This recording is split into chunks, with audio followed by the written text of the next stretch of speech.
بسم اللہ الرحمن الرحیم۔ دیکھتی آنکھوں سنتے کانوں، آپ سب دوستوں کو محمد طیب کا محبتوں بھرا سلام۔ میں ہوں محمد طیب اور آپ دیکھ رہے ہیں پاپولیرٹی فار یو چینل۔ اولاد اللہ تعالیٰ کی بہترین نعمتوں میں سے ایک نعمت ہے۔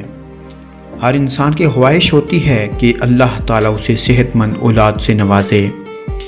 اولاد کی تربیت کی ذمہ داری انسان کو سونپی گئی ہے اور اس کو احسن طریقے سے نبھانا انسان پر فرض ہے، کیونکہ اس کے بارے میں انسان سے سوال کیا جائے گا۔ اولاد کی تربیت کرتے وقت ان کی جسمانی صحت کے ساتھ ساتھ ذہنی صحت کو بھی مد نظر رکھنا بہت ضروری ہے۔ والدین اپنی عقل و فہم کے مطابق بہترین انداز میں تربیت کر رہے ہوتے ہیں، لیکن پھر بھی کہیں نہ کہیں ان سے کوتاہی ہو جاتی ہے اور وہ مسائل سے دوچار ہو جاتے ہیں۔ اکثر والدین اس بات سے بہت نالاں دکھائی دیتے ہیں کہ ان کے بچے آپس میں بہت لڑتے جھگڑتے رہتے ہیں اور ان کو سمجھ نہیں آتا کہ وہ اس مسئلے سے کیسے نمٹیں۔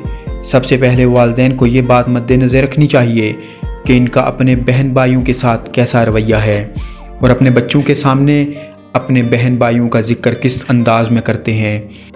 والدین کو چاہیے کہ اپنے بچوں میں موازنہ نہ کریں، کیونکہ اس سے بچوں میں مقابلے بازی کا رجحان بڑھتا ہے اور بچے ایک دوسرے کی کامیابی پر خوش ہونے کی بجائے حسد محسوس کرتے ہیں۔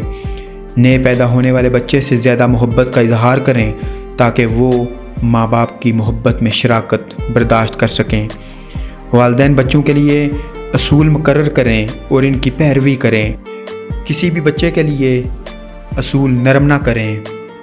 عموماً سب سے چھوٹے بچے کے لیے اصولوں میں نرمی اختیار کی جاتی ہے، جسے بڑے بچے انتہائی ناپسند کرتے ہیں اور اسے والدین کی غیر موجودگی میں تنگ بھی کرتے ہیں۔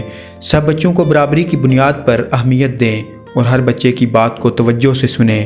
والدین کو یہ بات مد نظر رکھنی چاہیے کہ بچوں کی اس نوک چوک کو نظر انداز کرنا چاہیے جن کی بنیاد چھوٹی موٹی باتیں ہوں، کیونکہ وہ ذہنی طور پر میچور نہیں ہوتے۔ بچوں کو کہیں کہ وہ اپنی لڑائیوں کو خود حل کرنے کی کوشش کریں تاکہ ان میں معاملات کو حل کرنے کی صلاحیت پیدا ہو۔ بچوں کو سمجھائیں کہ وہ اپنی غلطیوں کو تسلیم کریں اور ایک دوسرے کو سوری بولیں۔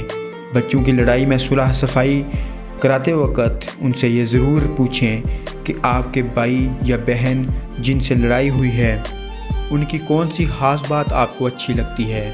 اس بات سے بچہ اپنے بہن یا بھائی کی خوبیوں کے بارے میں سوچے گا اور یوں ان کی ناراضگی دور ہو جائے گی۔